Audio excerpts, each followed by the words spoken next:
Chapter 15. A Lesson in Theology. The pinnacle moments in the life of the sovereign and keeper must be recorded in the capitulos. It is required of the Strelerin of Estolia, the 4 men most responsible for keeping Zachariah's promise. Lessons learned in one lifetime will enhance the decisions of future generations in profound ways. Christoforo Alexius Zacharian, Capitulo 64. They were both breathing heavily when he pulled away from her, tucking her body tightly up against his, her head on his shoulder, his hand stroking her hair. She listened to the beating of his heart, feeling transformed in a way she never would have, or could have imagined. It was only as his heart settled down to a steady even rhythm that the implications began to sink in. "My soul is in your keeping," he said to her. His voice was solemn. His eyes studied hers. His hand settled over her abdomen and he asked her, "Lilane, will you cherish my soul? Bear our children? Share my burdens? Be my queen?" Overwhelmed, she closed her eyes, processing all he was saying, all they had spoken about over the course of the day. As she processed all the information she had gathered in her time on the island, his heartbeat started to race. "Isaiah, I want nothing more out of life than to stay with you here in Estolia, by your side. If only it was possible. But perhaps it was? The barriers were not insurmountable. Perhaps Isaiah would understand." She allowed herself to hope, to dream. He pulled her close in a crushing embrace before glancing at the clock. He kissed her again before rising to walk to a chest at the foot of the bed. Opening it, he pulled out a white silky nightgown and a purple and green bathrobe. After shrugging into the robe, he handed the nightgown to her. "Put this on." She slipped a nightgown over her head, watching as he crossed to pick up and neatly fold the items of apparel that littered the floor in a near straight line from the chair to the bed. He was just settling her elaborate ball gown over the back of the chair when the clock struck the half-hour. He crossed the room swiftly to where she stood next to the bed and pulled her close against his body in a hug. The door opened and his father, Theo, and Zeke entered the room. Isaiah slid behind her and pulled her body up against his, one hand resting lightly on her abdomen. All 3 men approached, but Theo was the one who appeared to be in charge. Lilane remembered that nobody married in this nation without his approval. She wondered if she would be found wanting. Theo's eyes never left Lilane's. "Isaiah? I have placed my soul in Taryn Lilane's keeping." Isaiah's voice was rich and satisfied. Theo was silent for so long Lilane became uncomfortable, especially when it became obvious that his silence was unusual.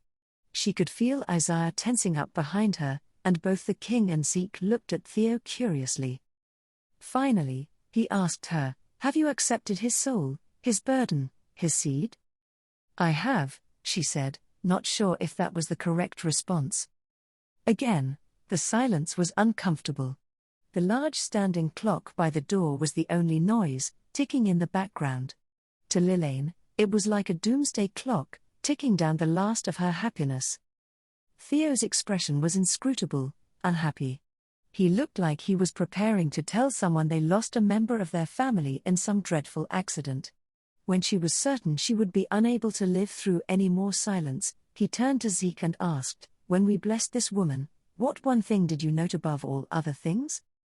Zeke stepped forward. Against the beautiful green, purple, and gold of his robes, the black sash was stark, punctuating his role. He looked from his uncle to his brother and father before his focus turned to Lilane. "You never once spoke her name. You merely referred to her in different ways descriptively. I remember thinking at the time that it was extraordinary. I have never once heard a blessing that did not, as a central element, include the name of the recipient. I recall your instruction on this matter. You made it clear to me that every blessing, large and small, had several elements that were critical. The first on the list was the recipient's name.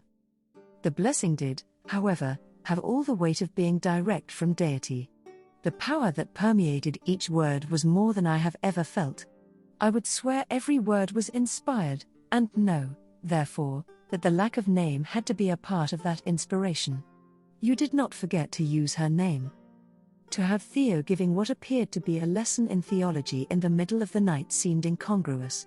Judging by the expression on the face of the king, he was equally puzzled.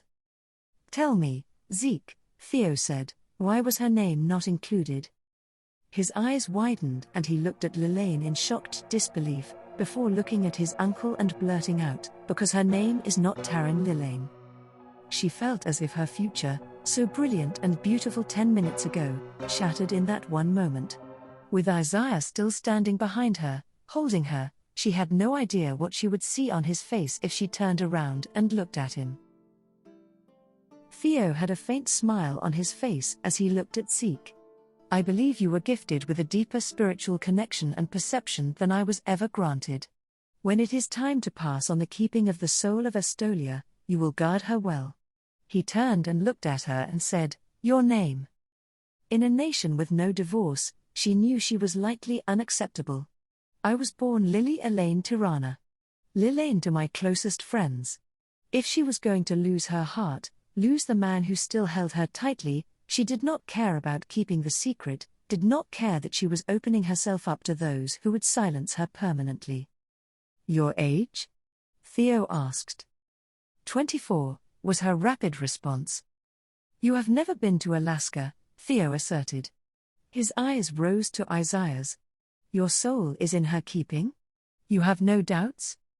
Isaiah's arms were warm around her, pulling her closer. Orlando Maximiliano was most eloquent in his description of that moment, putting his words in the language of his beautiful bride from England. "When with my body to her wed, the exquisite pleasure of that virgin marriage bed, could none compare the stark cessation of my soul's departure with that sweet sensation of coming home? No, nor can I, for words are weak, when used to explain this indelible link. What agony of mind swept o'er me in that time, twixt yielding soul and consent. Ne'er more will I wonder, ne'er more doubt divinity, when with the soaring of my soul, the searing of my heart, I yielded up my soul to her, and safe, she took it in her keeping." She was pure, and as I took her purity, she took my soul as recompense. Isaiah's final words were poetic. Lilane was touched by both the beauty of the words Isaiah quoted from memory and the throbbing intensity of his emotions. She could not doubt that he had fallen in love with her.